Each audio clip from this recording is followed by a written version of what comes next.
Pensioners केंद्रीय कर्मचारी राज्य कर्मचारियों के लिए गुड न्यूज आई है। जी हाँ, सैलरी पेंशन तथा महंगाई भत्ता में सरकार से बढ़ोतरी पर ऐलान को लेकर बड़ी खुशखबरी आई है। साथ ही सभी पेंशनर्स व कर्मचारियों के लिए अन्य भी 5 बड़ी खबर आ चुकी हैं, जिसकी पूरी जानकारी आपको सबसे पहले इस वीडियो में देखने को मिलेगी। तो आप बने रहे वीडियो को लास्ट तक और जानिए इन खबरों को सबसे पहले। इससे पहले अगर आपने अभी तक भी इस वीडियो पर एक लाइक नहीं किया तो एक लाइक कर दीजिए, क्योंकि आपका एक लाइक ही हमारी मेहनत का फल होता है। और चैनल को भी फ्री में सब्सक्राइब नहीं किया, सब्सक्राइब कर लीजिए, ताकि आगे भी आपको कर्मचारी पेंशन से जुड़ी हर एक लेटेस्ट अपडेट सबसे पहले देखने को मिलते रहे। बढ़ते हैं खबरों में आगे। आज की पहली बड़ी खबर कर्मचारियों के लिए बड़ी खबर, जल्द ही ईपीएफओ खातों के लिए जारी होगा नया नियम। जी आपको बता दें कि कर्मचारी भविष्य निधि संगठन ने कर्मचारियों को दी एक सुविधा में परिवर्तन कर दिया गया है। पहले खाताधारक के पास ऑप्शन था कि अगर उनके पीएफ अकाउंट में कोई गलती है उसे ऑनलाइन ही सुधार कर सकते हैं। इसके लिए ईपीएफओ ऑफिस में जाकर चक्कर लगाने और लंबी लाइन में लगने की जरूरत नहीं पड़ती थी। पीएफ अकाउंट होल्डर अपना नाम, पिता का नाम और जन्मतिथि जैसी जानकारियों में परिवर्तन या सुधार कर सकते थे। अब ईपीएफओ ने लाखों कर्मचारियों को झटका दिया है। संगठन ने पूरी प्रक्रिया में परिवर्तन कर दिया है, जिसके लिए नई गाइडलाइंस भी जारी की जा चुकी हैं। नए नियमों को लाने की वजह से कर्मचारी भविष्य निधि संगठन का पीएफ खाताधारकों को ठगी से बचना है। ईपीएफ के मुताबिक नाम, पिता का नाम, पति पत्नी का नाम, जन्म तारीख और लिंग में त्रुटियों को सुधारा जा सकता है। नई गाइडलाइंस के बाद सब्सक्राइबर की दिक्कतें बढ़ गई है। अब खाताधारक सिर्फ कुछ चुनिंदा ही परिवर्तन किया जा सकता है। जहां कुछ केस सामने आए हैं जिसमें नाम और प्रोफाइल में परिवर्तन कर फर्जी रकम निकाली गई है। सामान्य तौर पर पूरी प्रोफाइल बदलने की अनुमति नहीं होती है। नए परिवर्तन के अंतर्गत अब लोग अपना नाम नहीं बदल पाएंगे। कई बार कर्मचारी अपने नाम की स्पेलिंग गलत भर देते हैं, जिस वजह से निकासी में परेशानी होती है। अब इन दिक्कतों को ऑनलाइन सुधारा नहीं जा सकेगा। इसके लिए जरूरी डॉक्यूमेंट्स लेकर ईपीएफओ कार्यालय जाना होगा। साथ ही अब डेट ऑफ बर्थ, पिता पति का नाम, नॉमिनी का नाम, नियोक्ता का नाम भी नहीं बदला जा सकता। इसके लिए भी दस्तावेजों के साथ ईपीएफओ दफ्तर में उपस्थित होना पड़ेगा। बता दें, सरनेम में बदलाव अब भी किया जा सकेगा। शादी के बाद महिलाओं का सरनेम बदल जाता है। इसके लिए औरतों को पहले अपने आधार कार्ड में नाम बदलवाना होगा।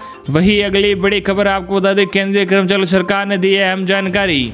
जी हाँ, आपको बता दें, सप्ताह में 4 दिन काम और 3 दिन की छुट्टी की व्यवस्था को लेकर केंद्र सरकार ने अहम जानकारी साझा की है। केंद्रीय श्रम मंत्री संतोष गंगवार ने जानकारी दी है कि सरकार का केंद्रीय विभागों में सप्ताह में 4 दिन का काम और 3 दिन छुट्टी की व्यवस्था को लागू करने को कोई प्रस्ताव नहीं है। श्रम मंत्री ने लोकसभा में लिखित जवाब में यह स्पष्ट किया है। गंगवार ने कहा है कि सातवें आयोग की सिफारिश के मुताबिक सप्ताह में 5 दिन की व्यवस्था लागू है। इस व्यवस्था के तहत भारत सरकार के नागरिक प्रशासनिक कार्यालयों में प्रतिदिन 8.5 घंटे लिया जाता। 4वें वेतन आयोग की यह सिफारिश थी, जिसे 7वें वेतन आयोग में भी लागू किया गया है। दरअसल ऐसी खबरें थी कि आने वाले दिनों में सरकारी कार्यालयों में कर्मचारी सप्ताह में 4 दिन ही काम हो सकता है। माना जा रहा है कि नई श्रम संहिता के तहत नियमों में इस व्यवस्था को शामिल किया जाएगा। वही अगली बड़ी खबर आपको बता दें कि महंगाई भत्ता देने को तैयार हुई है केंद्र सरकार। अब 18 माह का एरियर लेने पर अड़े कर्मचारी संगठन। जी आपको बता दें, केंद्र सरकार ने अपने 48 लाख कर्मचारियों और 65 लाख पेंशनधारियों को महंगाई भत्ता डीए देने की तैयारी कर ली है। इस बात के पूरा आसार है कि सरकार डीए की बढ़ी हुई राशि यानी 30 से 32% के हिसाब से कर्मचारियों खाते में डालेगी। अब 18 माह का एरियर भी कर्मचारियों को मिल जाए, इसके लिए भी प्रयास शुरू किए गए हैं। केंद्रीय कर्मचारी की मांग को लेकर केंद्र से बातचीत कर रहे जेसीएम स्टाफ साइट के राष्ट्रीय परिषद के सचिव और एआईआरएफ के महामंत्री शिव गोपाल मिश्रा का कहना है कि डीए की राशि जारी करने के लिए सरकार तैयार हो गई है और कर्मचारी संगठन अब एरियर लेने पर अड़े हैं। केंद्र सरकार और कर्मचारी संगठन के बीच 2 सप्ताह के भीतर एक उच्च स्तरीय बैठक होने जा रही है। यहीं से केंद्र सरकार के कर्मियों और पेंशनर को उनके चेहरे खिलाने वाली खबर मिलेगी। बता दें कि वर्ष 2020 के शुरू में केंद्रीय कैबिनेट ने महंगाई भत्ता 4% बढ़ाने को मंजूरी दी थी, यानी कर्मचारी पेंशनर्स का महंगाई भत्ता 17% से बढ़कर 21% कर दिया जाना था। केंद्रीय कर्मचारी और पेंशनधारियों इन दोनों को मिलाकर 1 करोड़ से ज्यादा लोगों को इसका फायदा पहुंचना था। इसके लिए सरकार को करीब 14,595 करोड़ रुपए खर्च करने थे। केंद्रीय वित्त राज्य मंत्री अनुराग सिंह ठाकुर ने राज्यसभा में एक लिखित जवाब में बताया था कि मार्च महीने के वेतन के साथ सभी केंद्रीय कर्मचारियों और पेंशनधारकों को बढ़ी हुई दर से महंगाई भत्ता मिलेगा। जब तक ये राशि जारी होती, देश में कोरोना के चलते लॉकडाउन लग गया था। इसके चलते वित्त मंत्रालय ने जून 2021 तक बढ़े हुए डीए व डीआर पर रोक लगा दी थी। जानकारों के अनुसार इस फैसले से केंद्र सरकार को करीब 37,530 करोड़ रुपए की बचत हुई है। एआरएफ के महामंत्री शिव गोपाल मिश्रा जी कहते हैं, महंगाई भत्ते और महंगाई राहत को लेकर केंद्र सरकार के साथ बैठकों के कई दौर चले हैं। विभिन्न स्तरों पर ज्ञापन भी सौंपे गए हैं। अब सरकार का रुख सकारात्मक नजर आ रहा है। सहयोगी कर्मचारी संगठनों का कहना है कि नियमानुसार जून 2020 में डीए की राशि 24%, दिसंबर 2020 में 28% और जुलाई 2021 में 32% बढ़नी चाहिए। बतौर मिश्रा, कर्मचारियों को उम्मीद जायज हैं। सभी कर्मचारियों ने कोरोना के दौरान सरकार के साथ कंधे से कंधा मिलाकर काम किया है। अब 30% की बढ़ी हुई दर से डीए का हक तो बनता है। इस सप्ताह या उसके बाद केंद्र सरकार के साथ एक महत्वपूर्ण बैठक होने जा रही है। इसमें वित्त मंत्रालय और कर्मचारी संगठन के प्रतिनिधि मौजूद रहेंगे। सरकार ने इतना तो भरोसा दे दिया है कि सभी कर्मचारी को डीए मिलेगा। अब लड़ाई केवल एरियर की है। 1 जनवरी 2020 से लेकर जून 2021 तक 18 महीनों का एरियर बकाया है। वही अगली बड़ी खबर आपको बता दें कि आपके ईपीएफ में हो जाएगी 66% की बढ़ोतरी। करोड़पति बनकर होंगे रिटायर्ड। जी आपको बता दें कि दी न्यू वेज कोड बीते कई दिनों से चर्चा में है। इसे लेकर मीडिया रिपोर्ट में बहुत कुछ लिखा और कहा भी गया है, लेकिन केंद्र सरकार की ओर से इस बारे में अब तक कोई औपचारिक घोषणा नहीं हुई है। ध्यान देने वाली बात यह है कि जब भी नया वेज कोड लागू होगा, निजी सेक्टर में काम करने वालों के लिए बड़ी राहत की बात होगी। नए वेज कोड में कहा गया है कि कर्मचारी की बेसिक सैलरी उसकी सीटीसी के 50% से कम नहीं होगी। इसका असर कर्मचारी के ईपीएफ की रकम पर भी होगा। कर्मचारी और कंपनी हर महीने बेसिक सैलरी का 12% योगदान पीएफ में देंगे। ईपीएफ खाताधारकों को बड़ी राहत। जी आपको बता दें कि ईपीएफओ नियमों के मुताबिक अगर आप पीएफ का पूरा पैसा निकालते हैं तो उस पर टैक्स नहीं लगता है। इसलिए नया वेज कोड लागू होने के बाद जब बेसिक सैलरी 50% से ऊपर होगी, उस पर पीएफ योगदान कटेगा। जो पीएफ फंड भी ज़्यादा होगा, यानी जब कर्मचारी रिटायर्ड होगा तब उसके पास पहले के मुकाबले ज़्यादा पीएफ बैलेंस होगा।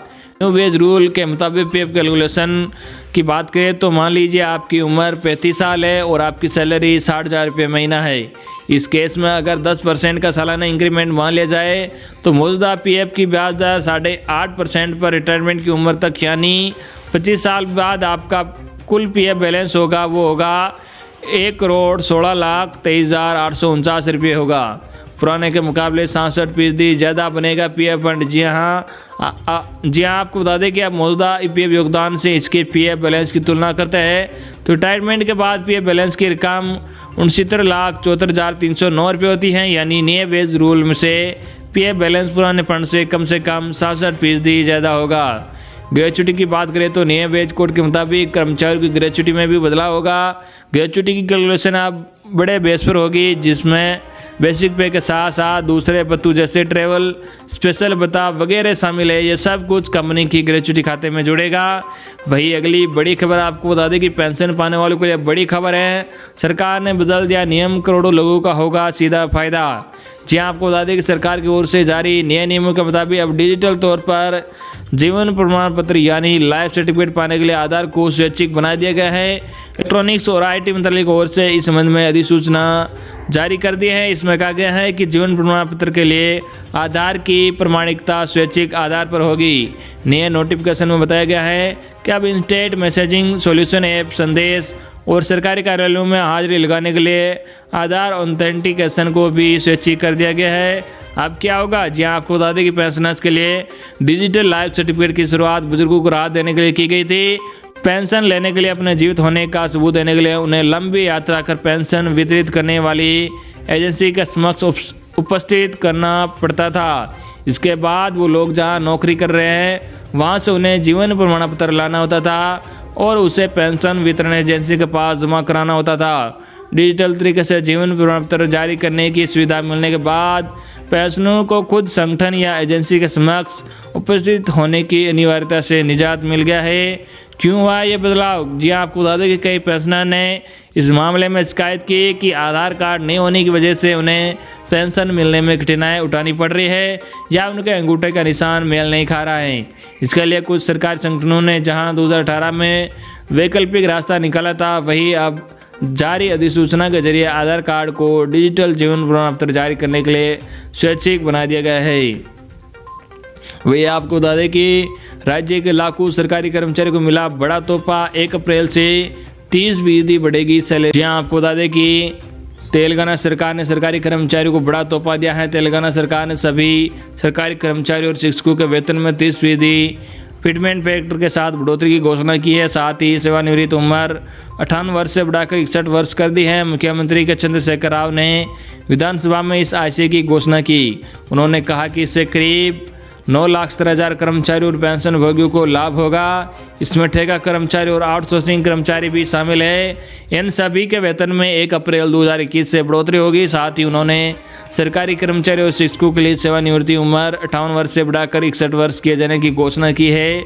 1 अप्रैल से बढ़ेगी सैलरी। जी आपको बता दें कि राव ने कहा, मुझे ये घोषणा करते हुए खुशी है कि राज्य का सभी कर्मचारियों और शिक्षकों के वेतन में 30% फिटमेंट फैक्टर बढ़ोतरी की जाएगी। इस आदेश को 1 अप्रैल 2021 से लागू किया जाएगा।